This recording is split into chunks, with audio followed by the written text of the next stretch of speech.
My name is Sabrina Cole. I'm 31 years old. And the morning my boss fired me in front of the entire finance department, he stood beneath a screen displaying numbers he knew were false and told everyone I was the threat to the company. Nearly 50 people were in the room: analysts, accountants, department heads, junior employees who had asked me for help only days earlier.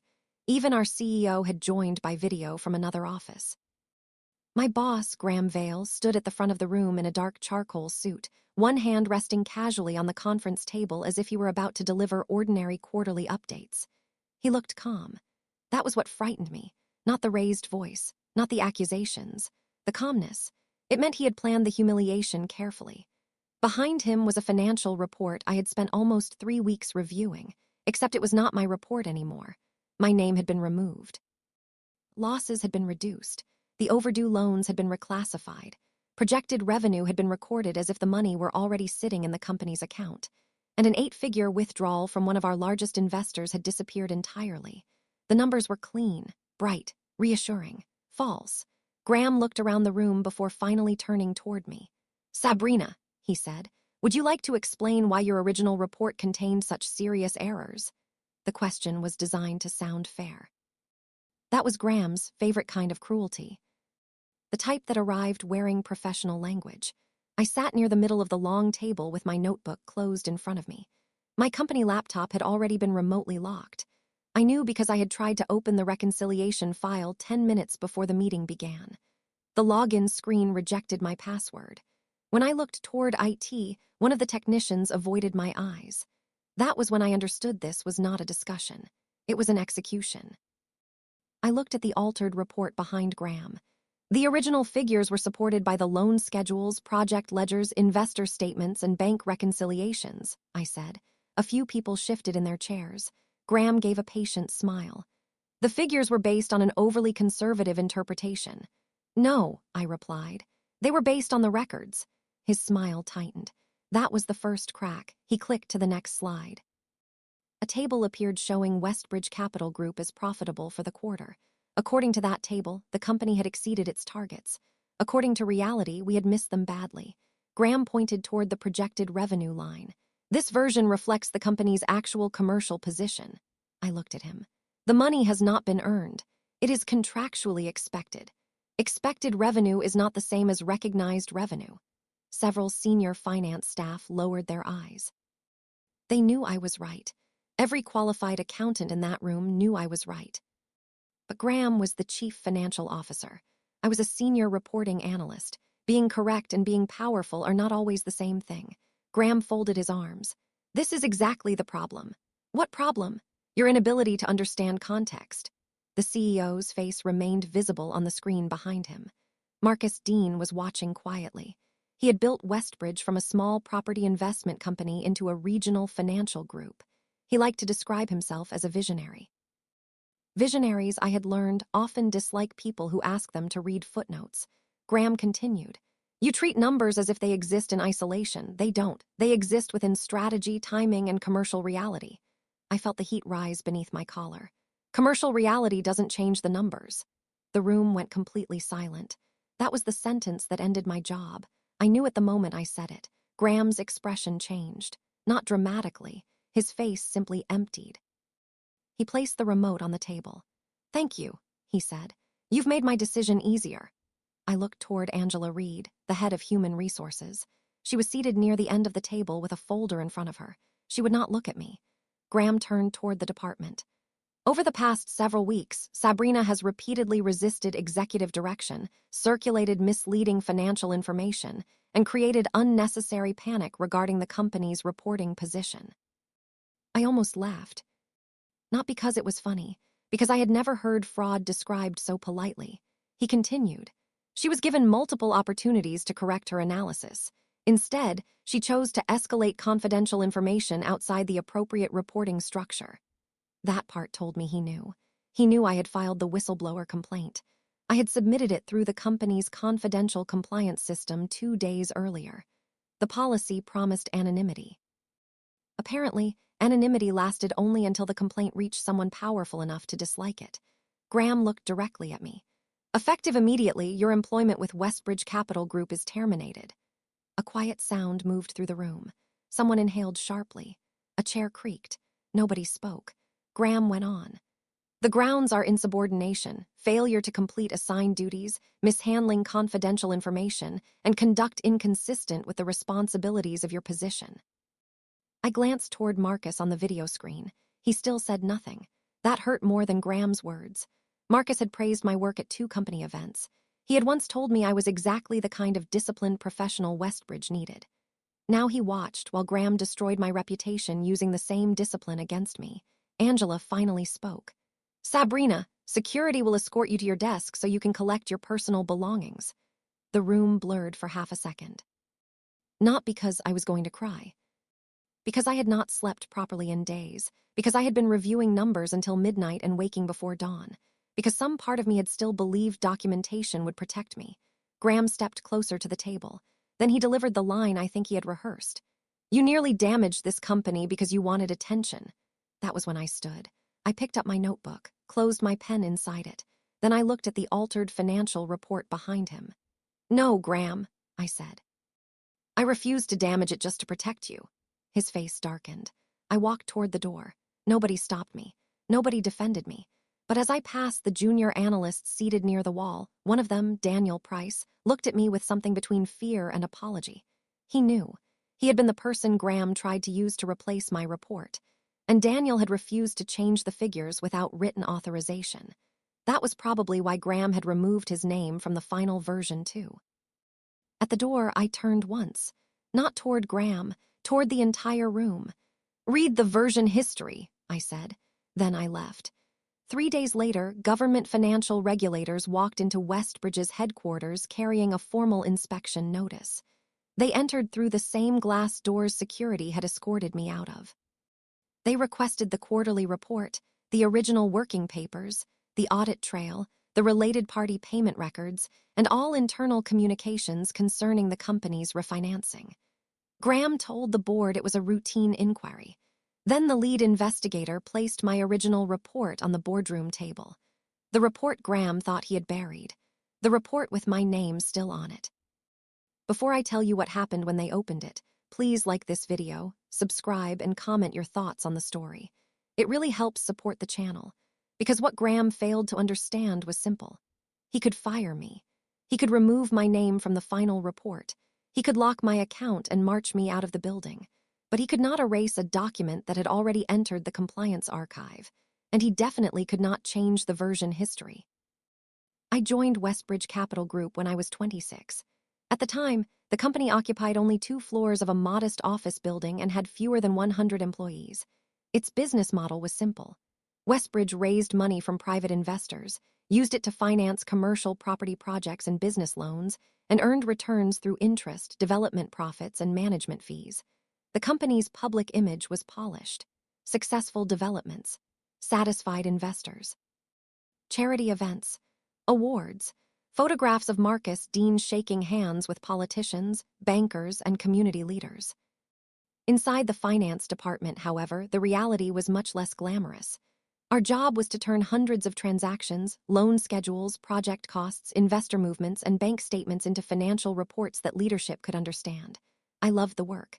That probably sounds strange to people who find spreadsheets boring. But numbers tell stories, not emotional stories, not at first. They tell stories about movement, where money came from, where it went. Who was waiting to be paid, who had delayed a payment, which project was healthy, which one was being held upright by optimistic language. When the records matched, the story made sense. When they did not, something was wrong. My first manager, Elaine Porter, taught me that. She was the head of financial reporting when I joined. Elaine was precise, unsentimental, and almost impossible to impress. The first report I prepared came back covered in notes. Not red ink. Elaine used green. She said red made people defensive. At the bottom of the report, she wrote, "Never make a number look better than the evidence allows." I kept that page. For years, it stayed inside the front pocket of my work notebook. Elaine taught me how to reconcile loan balances, test revenue recognition, trace journal entries, review project capitalization, and recognize the difference between an honest accounting judgment and a convenient one. She also taught me that pressure rarely arrived as a direct instruction to lie. It arrived in softer language. Can we reconsider the timing? Is there another reasonable treatment? Do we need to be this conservative? Can we avoid unnecessary concern? At first, those questions sound harmless. Sometimes they are harmless. Accounting includes judgment, estimates, timing, interpretation. But when every judgment moves in the same direction toward better profit, lower losses, and larger bonuses, it stops being judgment. It becomes intention. Elaine retired 2 years after I joined. Graham Vale replaced her. He was 44 then, recently hired from a larger investment group, and already carrying the confidence of a man who expected people to recognize his importance before he proved it. Graham was intelligent. That needs to be said. People like him are more dangerous when they are intelligent. He understood accounting. He understood regulations. He understood exactly how close he could move toward the line while still using language that sounded defensible. When he first arrived, I admired him. He reorganized the department, reduced reporting delays, improved executive dashboards, made presentations easier for the board to understand. He noticed my work quickly. During my first review under him, he said, "You see patterns other people miss." I remember how proud I felt. I had spent years being the quiet employee who fixed inconsistencies without making noise. Being noticed felt good. That was how he gained my trust. He promoted me to senior financial reporting analyst. He brought me into executive preparation meetings. He asked me to review difficult reconciliations. He told Marcus that I was one of the strongest technical people in the building. For almost 2 years, our relationship was good. Not friendly, professional. I respected him. He relied on me. The first warning came during a property development called Kingsley Park. Kingsley Park was supposed to become a luxury mixed-use development with offices, retail units, and serviced apartments. Westbridge invested heavily. So did several private investors. Construction delays began after the main contractor ran into financial trouble. Then material costs increased. Then a planning dispute delayed one section of the development. By the time we prepared the annual accounts, Kingsley Park was significantly over budget and almost a year behind schedule. The project had lost value, not permanently perhaps, but at that moment, based on the evidence, we needed to recognize an impairment. I calculated the amount. It was large enough to reduce the company's annual profit substantially. I brought the analysis to Graham. He read it quietly. Then he leaned back in his chair. "This will create problems. I know. The board is expecting growth. I know. Our refinancing is tied to performance. I know." He studied me. "Are you certain about the amount? It's supported by the updated valuation and projected cash flow. What if we use management's longer-term assumptions? The valuer already considered the recovery period." He tapped the report with one finger. "Accounting is not physics, Sabrina. No, there are ranges. Yes. Then use the more commercially reasonable end of the range." I understood what he wanted. He wanted the lowest possible impairment, still technically arguable. Barely. I adjusted the calculation within the supported range. The loss reduced. The report remained defensible. At the time, I told myself that was normal judgment. Maybe it was. The second warning came 6 months later. A group of business loans was overdue. Some borrowers had missed several payments. Under our lending policy, the loans should have moved into a higher risk category. That classification would increase expected credit losses. Once again, company profit would fall. Graham asked me to keep the loans classified as performing because the borrowers had expressed commitment to regularization. I asked whether there were signed restructuring agreements. There were not. Updated payment plans? No. Additional security? No, just promises. I refused to leave all the loans unchanged. Graham compromised on some. Again, I told myself this was a difficult judgment. Again, every judgment moved in one direction. By the time the quarterly report that got me fired arrived, I no longer trusted coincidence. Westbridge had grown quickly. Too quickly. We now had almost 400 employees, multiple property developments, a private credit division, an investment advisory arm, and enough complex transactions to hide mistakes inside volume. The company was preparing for a major refinancing. A consortium of lenders had offered a large credit facility that would allow Westbridge to complete several projects and expand its lending portfolio. But the facility depended on financial conditions. Profitability, loan performance, debt ratios, minimum investor capital. If Westbridge missed those conditions, the lenders could delay or reduce the facility. And if the facility disappeared, some of our projects could run out of cash. That quarter, everything went wrong at once. Kingsley Park needed another impairment. A separate development, Riverside Exchange, had lost a major tenant before completion. Several large business loans had fallen overdue.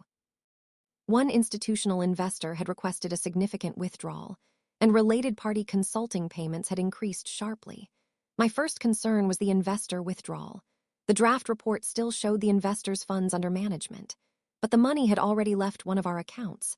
I checked the bank statement, then the investor ledger, then the redemption instruction. The withdrawal was real. I asked Daniel, one of the junior analysts, why the ledger had not been updated. He looked nervous. Mr. Vale said the redemption should be treated as pending until the replacement investor funds. Has a replacement investor committed? I haven't seen anything. Was the money transferred? Yes. Then it isn't pending. Daniel lowered his voice. I know. That was the first moment I realized other people were afraid too. I corrected the ledger. The investor capital figure fell below one of the refinancing thresholds. The next issue was Riverside Exchange. The project team had moved several million in losses into an account labeled Recoverable Development Costs. Recoverable from whom? There was no signed claim, no insurance confirmation, no contractor agreement, no legal judgment, just management's belief that someone might eventually absorb the cost. I reversed the entry. The third issue was the loan portfolio. Graham's team had reclassified overdue loans through a temporary account, so they appeared current in the summary schedule. The individual loan records still showed arrears. The executive dashboard did not. I traced the journal entry. It had been posted late at night by a finance manager named Peter Lang. The approval came from Graham's account. I printed the entry and walked to Peter's desk. Why was this posted? He glanced around before answering. It's a quarter-end presentation adjustment. What does that mean? It means the overdue portion is being shown separately until the restructuring review. That makes the loans appear current. He sighed. I'm aware. Who instructed you? He looked at me as if the question were dangerous.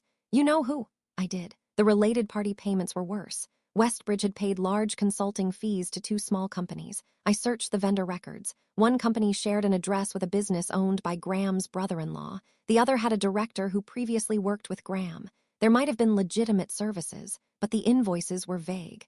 Strategic advisory. Capital support.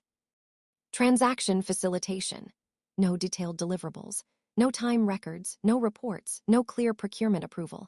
I gathered everything into a preliminary findings file. The numbers were bad, not fatal, but bad enough that the company would miss its quarterly targets and likely breach the conditions attached to the refinancing offer.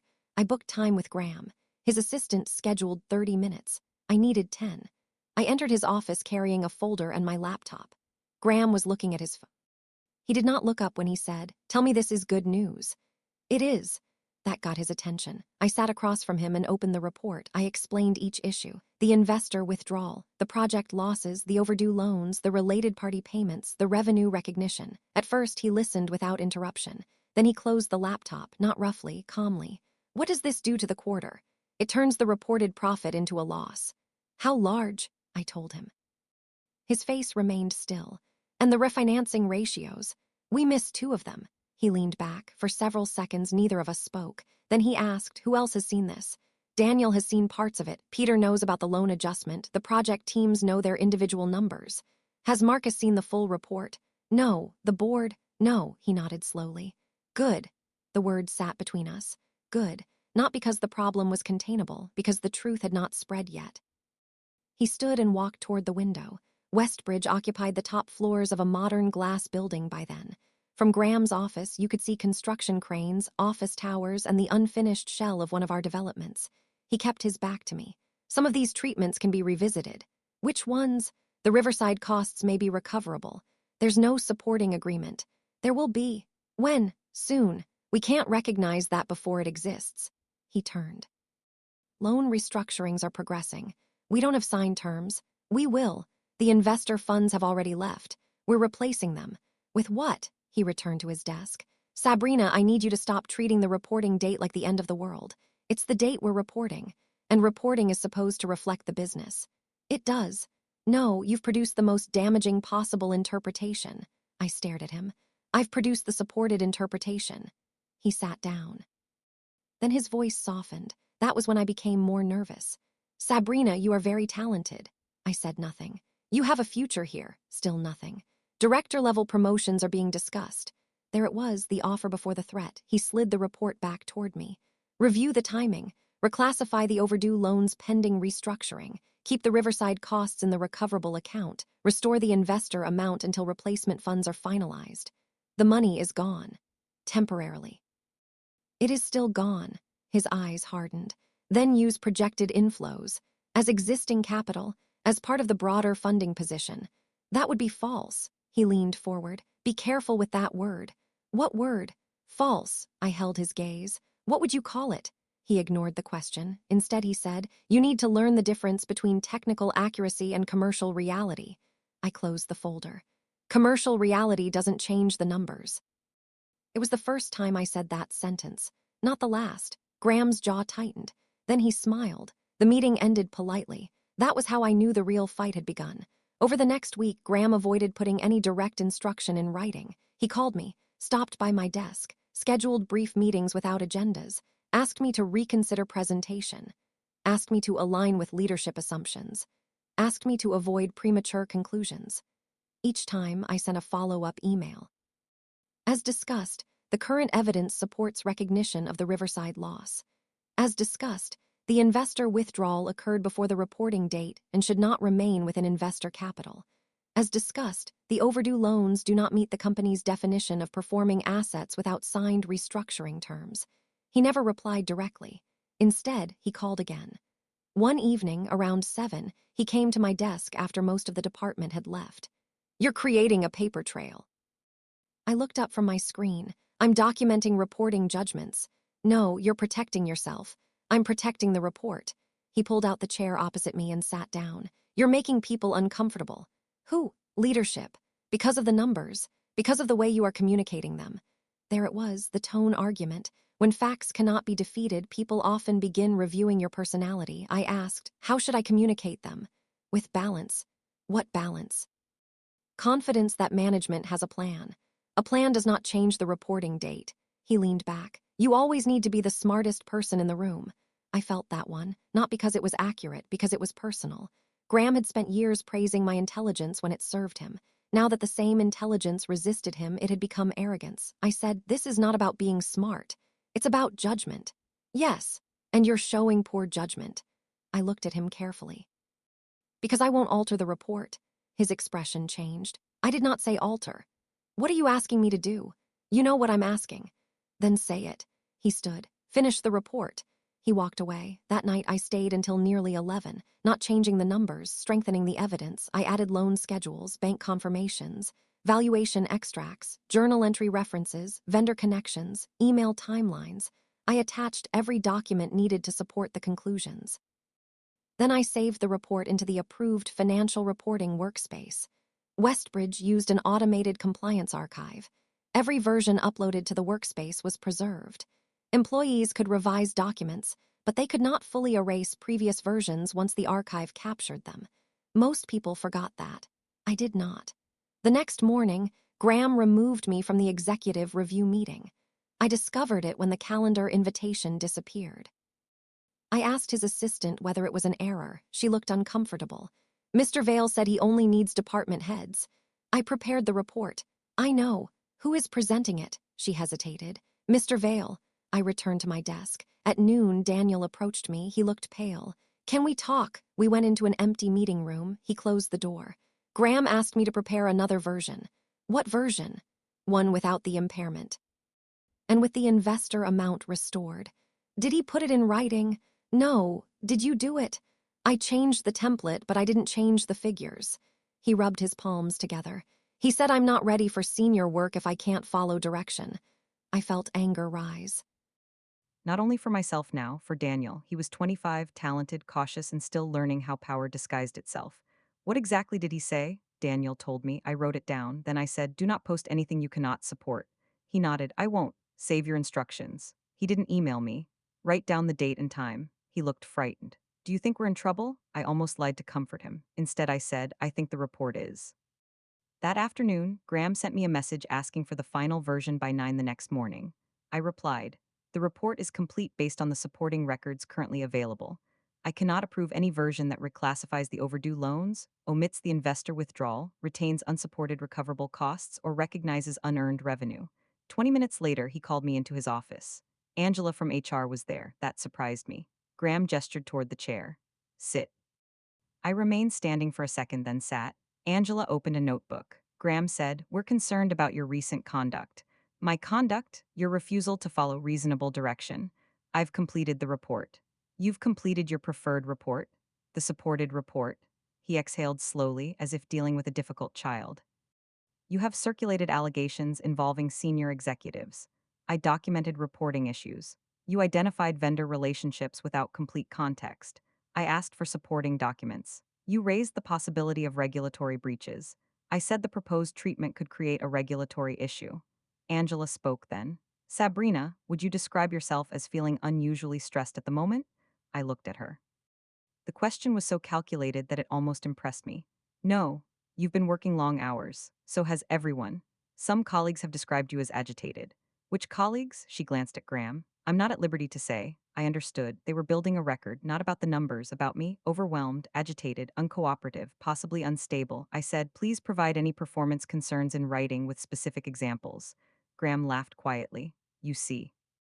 This is what I mean. What? Every conversation becomes evidence with you. I looked at him. Maybe that's because the important instructions never arrive in writing. Angela lowered her eyes. Graham's face hardened. The meeting ended 10 minutes later. No official warning. No clear instruction, just pressure. That evening, I submitted the whistleblower complaint. Westbridge's compliance policy allowed employees to report financial misconduct confidentially to the audit committee. I attached the original report, the loan records, related party vendor findings, the investor withdrawal, the journal entries, my emails. I wrote carefully, no emotional language, no accusations I could not support. I stated that senior finance leadership had pressured me to submit reporting treatments inconsistent with the available evidence, and that I believed the proposed report could mislead lenders, investors, and regulators. I clicked submit at 8:43 p.m. For a few seconds. Nothing happened. Then a confirmation appeared. Your report has been received and archived. I took a screenshot of the confirmation code, then I went home. The next morning, Graham called the department meeting. By then, he knew. I still do not know exactly how. Maybe someone on the audit committee contacted him too quickly. Maybe the compliance system was less confidential than employees had been told. Maybe he had access through someone in legal. Whatever happened, he moved before the complaint could be investigated. He replaced the report. Removed my name, locked my system access, prepared HR paperwork, called the department together, then fired me beneath the false numbers. Security escorted me to my desk. I had been with Westbridge for 5 years. My personal belongings fit into one medium cardboard box: a mug, a spare pair of shoes, a framed photograph of my mother and me, a small plant that had somehow survived office air conditioning, my notebook. And the first report Elaine had reviewed, still folded inside the front pocket. Never make a number look better than the evidence allows. I read that sentence while the security officer waited. He looked embarrassed. I'm sorry, he said quietly. You're doing your job. So were you? I looked at him. He immediately looked away. I carried the box through the office. People watched from behind glass walls. Some looked sympathetic, some looked afraid. A few pretended not to see. Outside, I placed the box in the back seat of my car and sat behind the wheel. I did not start the engine. My hands were shaking, not because I regretted refusing, because public humiliation has a physical effect. Your body does not understand corporate language. It understands rejection, threat, exposure, loss. I pressed both hands against the steering wheel and breathed until the shaking slowed. Then I called my lawyer. Her name was Naomi Clark. We had gone to university together, though she studied law while I studied accounting. Naomi specialized in employment and regulatory matters. She answered on the second ring. What happened? I told her. She listened without interrupting. When I finished, she asked, do you have copies of the report? I retained only documents connected to my complaint and employment rights. No client data outside that scope. Good. Did you take anything after termination? No. Did you alter or delete any company information? No. Did you send confidential material to anyone outside the approved whistleblower system? No. Good, I heard her typing. Do not contact coworkers casually. Do not post online. Do not respond directly to Graham. Forward everything to me. What do I do now? Nothing. I laughed once. That feels impossible. I know. Right now, your documents are more useful than your anger. The first call from Westbridge came 2 hours later. Angela from HR, I let it go to voicemail. Sabrina, I wanted to check that you received the termination letter and discuss the return of any remaining company property. I had already returned everything. Naomi responded on my behalf. The second call came from Daniel. I answered that one. He sounded panicked. They changed everything. I know. The final report shows a profit. I know. They put my name on one of the schedules. My stomach tight. Did you prepare it? No, I told them I wouldn't. Save proof of that. I don't know what to do. Tell the truth if anyone asks. What if they fire me too? I closed my eyes. That could happen. He was silent. I hated that I could not promise safety. That was the deepest failure inside companies like Westbridge. Policies promised protection. Power offered consequences. Daniel said Graham told everyone you made serious mistakes. I expected that. I don't believe him. That mattered more than I expected. Thank you. He lowered his voice. The board approved the report. When? About an hour ago. And the refinancing presentation? Tomorrow. I looked out the window of my apartment. The company was moving quickly, too quickly. They believed firing me had solved the problem. The next morning, Westbridge presented the altered report to its lenders. The presentation went well. I learned that later. Marcus spoke about resilience. Graham spoke about disciplined capital management. The lenders praised Westbridge's performance. The board congratulated finance. Employees received an email celebrating a strong quarter delivered through teamwork and strategic focus. My name was nowhere in it. That afternoon, Naomi called me. Have you heard from the audit committee? No. Anyone from compliance? No, she paused. That concerns me. Why? Because your complaint should have triggered immediate preservation and independent review. Maybe it did. Maybe. At 3:17 p.m., my phone rang from an unknown number. I answered. Ms. Cole? Yes, my name is Lydia Hart. I'm an investigator with the Financial Markets and Corporate Conduct Authority. Everything inside me stopped. She continued. I'm contacting you regarding a confidential disclosure connected to Westbridge Capital Group. Are you available to speak with us through your legal representative? I looked toward Naomi, who was still on another line in my office laptop. Yes, I said. I am. My complaint had not disappeared. The audit committee had received it, but so had an external regulatory address built into the compliance system for certain high-risk financial reports. That feature existed because Westbridge had previously agreed to enhanced reporting obligations after an older industry review. Graham knew the internal process. He apparently did not know the system automatically escalated certain categories externally. My complaint mentioned misleading lenders and financial reporting manipulation. The system forwarded it. The regulators began a preliminary review. They compared my original report with the version Westbridge submitted during refinancing. The differences were not small. The next morning, Lydia Hart and 4 other investigators arrived at Westbridge's headquarters. Representatives from the lender consortium joined them later. They requested access to the reporting archive. Graham tried to characterize the differences as normal draft changes. Then the investigators asked for the version history. That was when panic began. The archive showed my report entered the system first. It showed the supporting schedules. It showed my warnings.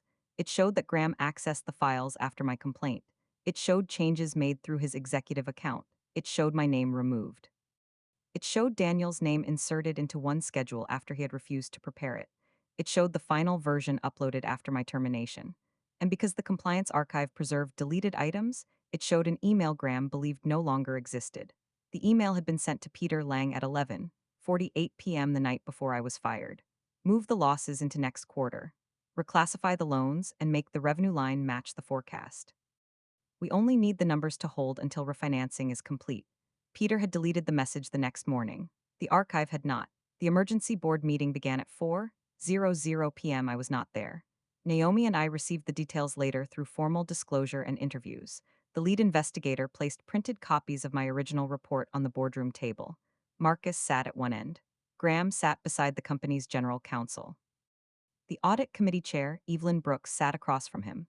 Lender representatives joined by video. Lydia Hart opened the meeting. We need to understand why the analyst who prepared this report was terminated 3 days before Westbridge submitted a materially different version. Graham answered first. Sabrina Cole had made several technical errors. Lydia opened the loan schedule. Which errors? Graham referred to restructuring discussions. Lydia asked for signed agreements. There were none. He referred to expected replacement capital. She asked for committed funds as of the reporting date. There were none. He referred to recoverable development costs. She asked for contractual support. There was none. Then she opened the vendor records. Are you related to the owner of Vale Strategic Advisory? Graham's face changed. He is my brother-in-law. Was that relationship disclosed to the audit committee? I believe procurement was aware. Procurement was not. Did the company receive the services described in these invoices? Yes. Where are the reports? Graham said they were delivered verbally. Millions in advisory services delivered verbally. Lydia then displayed the email from Graham's account. Move the losses, reclassify the loans, make the revenue line match the forecast. We only need the numbers to hold until refinancing is complete. Marcus turned toward him. Did you send this? Graham said the email was taken out of context. The lender representative spoke. What context makes that instruction acceptable? Graham had no answer. Then Lydia opened my whistleblower complaint. It was time-stamped before my termination. She read the submission date into the record. Evelyn, the audit committee chair, looked at Angela from HR. When did finance decide to terminate Ms. Cole? Angela said she had been told the morning of the department meeting. By whom? Mr. Vale. Was the audit committee consulted? No. Was legal consulted? Angela looked toward the company lawyer. Not before the meeting. Evelyn turned to Graham. You fired a reporting employee one day after she submitted a protected complaint? Graham replied. I wasn't aware of the complaint. Lydia placed a system access log on the table. Graham's credentials had accessed the complaint reference at 6:14 a.m. on the morning of my termination. The room went silent. Graham tried to explain that the system might have logged him automatically. The IT director confirmed it would not. The lender consortium froze the refinancing facility before the meeting ended. Without that facility, Westbridge faced immediate liquidity pressure. 3 property projects had outstanding contractor payments. A group of business loans depended on new funding. Investor confidence was already fragile. The report Graham altered to protect the refinancing ended up destroying it. By 6 that evening, the board had placed Graham on administrative leave. Marcus remained at work, but the board restricted his decision-making authority pending investigation. The regulators seized copies of relevant records. Employees were instructed not to delete emails or messages. The company's shareholding partners were notified. And for the first time since security walked me out, Westbridge called me not as a former employee who needed to return property, but as the person holding the clearest account of what had happened. The call came from Marcus. I did not answer, he left a voicemail. Sabrina, this is Marcus Dean. There are serious questions regarding the financial report and your termination. I would appreciate the opportunity to speak with you directly. Naomi listened to it. Then she said, he wants to know how much you know. He should read my report. He has. Then he knows enough. The formal interview with regulators happened 2 days later. Naomi sat beside me. Lydia Hart sat across from us with 2 colleagues. They asked detailed questions. When did I first identify the investor withdrawal? Who instructed the loan reclassification? What evidence supported the project impairment? What conversations occurred with Graham? What did HR ask me? When did I submit the complaint? Why did I believe the final report was misleading? I answered carefully. No speeches, no dramatic language, no guesses. When I did not know something, I said so. When I could not prove something, I separated suspicion from evidence. That mattered. People often think whistleblowers succeed by sounding outraged. They succeed by being precise. At the end of the interview, Lydia closed her folder. Ms. Cole, based on the records reviewed so far, you appear to have followed Westbridge's reporting and compliance procedures. I looked at her. That's what I was fired for. She did not smile. No, it appears you were fired because someone wanted those procedures ignored. That sentence stayed with me. The investigation widened. The more regulators examined, the worse it became. The altered quarterly report was not the beginning, it was the latest stage. For almost 2 years, Graham had used aggressive accounting treatments to protect profit targets and executive bonuses. Losses were delayed, overdue loans were repeatedly reclassified, fees were paid to connected vendors, projected income entered reports early, unfavorable information was softened before it reached the board. Not every judgment was illegal, some were simply aggressive, but together they formed a pattern. And patterns are where intent becomes visible. Marcus claimed he knew nothing. At first, I believed that might be possible.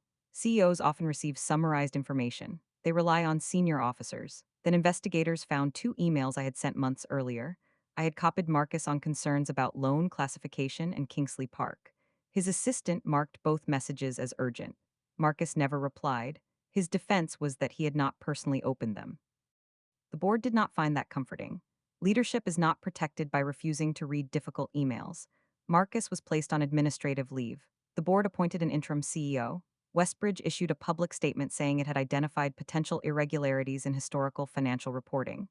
That phrase appeared in newspapers. Investors demanded explanations. Several projects paused. Employees panicked. Some blamed Graham. Some blamed Marcus. Some blamed the board. A few blamed me. That part hurt.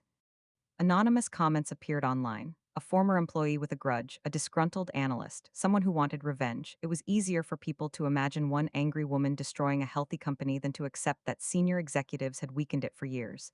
Daniel called me one evening. He sounded exhausted. People are saying you went straight to regulators. I used the company's whistleblower system. I know, do they? Some don't care. I sat quietly. Then he said, I told them what happened. What happened? That Graham asked me to prepare the altered version that I refused, that you warned me not to post unsupported figures. Are you okay? I still have my job. That wasn't my question. He was silent. Then he said, no, I understood. Truth does not always feel heroic while you are living inside the consequences. Sometimes it feels like nausea, isolation, fear. Watching people pack their desks because leaders made decisions they will never personally pay for. I said, you did the right thing. I know. He sounded like he wished knowing made it easier. A week later, Graham contacted me, not through lawyers, directly. He sent a message from a private email address. Sabrina, we need to speak.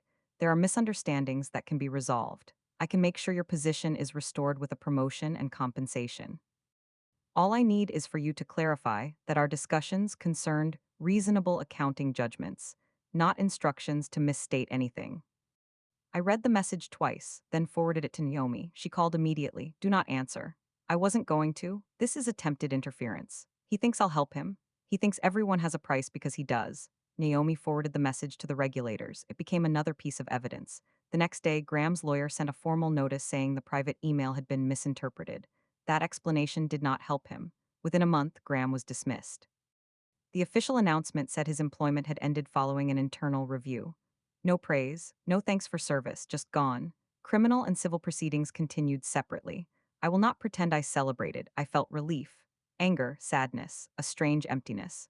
For years, Graham had been one of the most powerful people in my professional world. Then suddenly, he was a name in an investigation.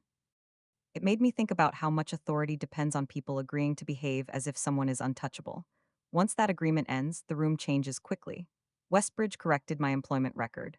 The board issued a written statement confirming that I had raised legitimate concerns and that my termination did not follow the company's whistleblower protection procedures. They offered compensation. Naomi negotiated it. I will not share the amount. It was enough to matter. Not enough to buy back the nights I spent wondering whether I had destroyed my career. Then the interim CEO invited me to a meeting. Her name was Caroline Weiss. She had been a non-executive director before taking temporary control. She was direct. I liked that immediately. Caroline apologized without hiding behind legal language. Westbridge failed you, she said. Yes. The board failed to respond quickly enough. Yes. HR allowed the process to be used against you. Yes. She accepted each answer. Then she offered me the position of Director of Financial Controls. It came with a significant salary increase, a larger team, direct access to the audit committee, authority to rebuild the reporting system. A few months earlier, it would have been everything I wanted: recognition, power, a title that matched the work I had already been doing. I looked at the offer letter, then at Caroline. No, she did not seem surprised. May I ask why? Because I don't trust this company yet. That's fair. And because returning immediately would make everyone feel the problem has been solved. She nodded. It hasn't. No. What will you do? I don't know yet. That was the truth. For the first time in years, I did not have a structured plan. I had savings, a settlement, a damaged relationship with the profession I loved, and a name that had been publicly connected to a corporate investigation. Some firms saw me as principled, others saw me as risky. Companies say they value integrity. Many become nervous when they meet someone who has proven she will use it. Then Lydia Hart connected me with an independent forensic accounting firm that had supported parts of the Westbridge review. Not as a favor. She simply mentioned that they were hiring. The firm was called Hawthorne Forensic Advisory. I interviewed with 3 partners. They asked me about technical accounting, internal controls, evidence preservation, regulatory interviews, pressure from leadership. The final partner, Grace Holloway, asked, "What would you do differently?" I thought about it. I would escalate sooner. Why didn't you? Because I kept believing the next clear piece of evidence would make leadership act responsibly. Grace nodded. That is a common mistake. I also believe being excellent at my job would protect me. Another common mistake. I smiled for the first time in the interview. She offered me a role, Senior Manager, Forensic Accounting and Controls. I accepted. The work was different.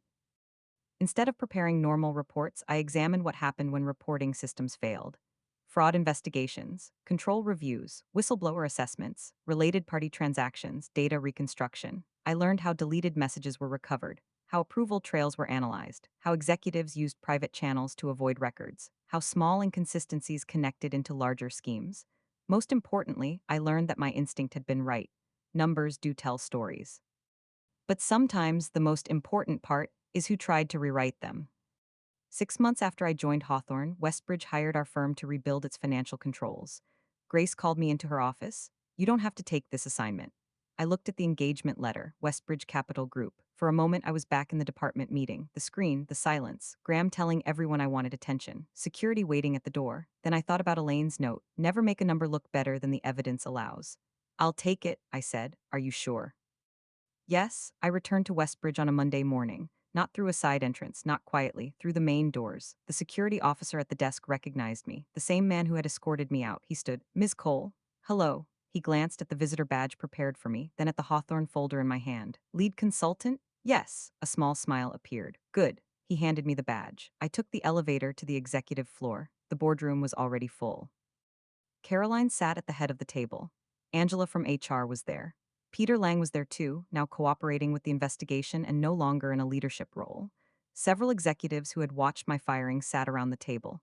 Daniel was present as well. He had been promoted after the investigation because, despite everything, he had refused to alter the figures. When I entered, the room became quiet, not the frightened silence from the day I was fired. A different one. Recognition. Discomfort, respect, maybe all three. I placed my laptop on the table and connected it to the screen. The first slide appeared. Westbridge Financial Control Remediation Framework. I looked around the room.